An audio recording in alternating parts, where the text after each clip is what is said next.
മറ്റൊരു വാർത്തയിലേക്ക് വരുമ്പോൾ പന്തീരാങ്കാവ് ഗാർഹിക പീഡന കേസിൽ എഫ്ഐആർ റദ്ദാക്കണമെന്നാവശ്യപ്പെട്ട് പ്രതി രാഹുൽ ഹൈക്കോടതിയെ സമീപിച്ചു. കേസ് റദ്ദാക്കാനുള്ള യുവതിയുടെ സത്യവാങ്മൂലവും ഹർജിക്കൊപ്പം ഹൈക്കോടതി പരിഗണിക്കുന്നുണ്ട്.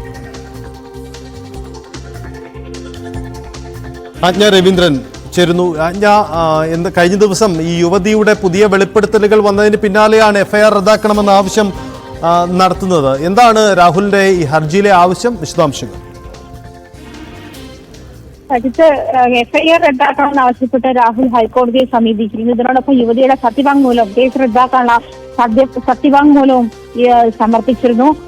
ഒത്തുതീർപ്പായി പന്തീരങ്കാവ് ഗാർഹിക പീഡന കേസ് ഒത്തുതീർപ്പായി എന്നാണ് രാഹുൽ ഹൈക്കോടതിയെ ബോധ്യപ്പെടുത്തിയിട്ടുള്ളത്. ഇതിൽ എഫ്ഐആർ റദ്ദാക്കണമെന്ന് ആവശ്യപ്പെട്ടുള്ള ഹർജിയിലാണ്. ഈ ഹർജിയിൽ സർക്കാരിനോട് ഹൈക്കോടതി നിലപാട് തേടിയിട്ടുണ്ട്. സർക്കാർ, അതുപോലെ പന്തീരങ്കാവ് SHO, പരാതിക്കാരി എന്നിവർക്കാണ് കോടതി നോട്ടീസ് അയച്ചിട്ടുള്ളത്. വീട്ടുകാരുടെ സമ്മർദ്ദത്തെ തുടർന്നാണ് രാഹുലിനെതിരെ ഗാർഹിക പീഡന പരാതി നൽകിയത് എന്ന് കഴിഞ്ഞ ദിവസം യൂട്യൂബ് ചാനലിലൂടെയുള്ള പെൺകുട്ടിയുടെ വെളിപ്പെടുത്തലിലൂടെ അവർ വ്യക്തമാക്കിയിരുന്നു. എന്നാൽ ആരുടെ സമ്മർദ്ദത്തിന് വഴങ്ങിയാണ് പെൺകുട്ടി മൊഴി മാറ്റിയതെന്ന് വീട്ടുകാരും അതേസമയം തന്നെ ആരോപിക്കുകയും ചെയ്യുന്ന സാഹചര്യമുണ്ടായിരുന്നു.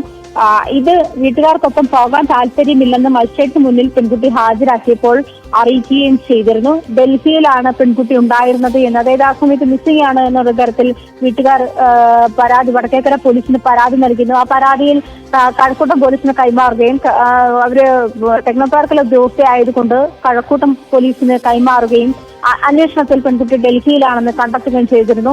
എന്തായാലും സത്യവാങ്മൂലം സമർപ്പിച്ചതിന് കേസിൽ തനിക്ക് പരാതിയില്ല എന്നുള്ള മജിസ്ട്രേറ്റിന് മുന്നിൽ പെൺകുട്ടി സത്യവാങ്മൂലം നൽകിയതിനെ തുടർന്നാണ് രാഹുൽ എഫ്ഐആർ റദ്ദാക്കണമെന്ന് ആവശ്യപ്പെട്ട് ഹൈക്കോടതിയെ സമീപിച്ചിരിക്കുന്നത്.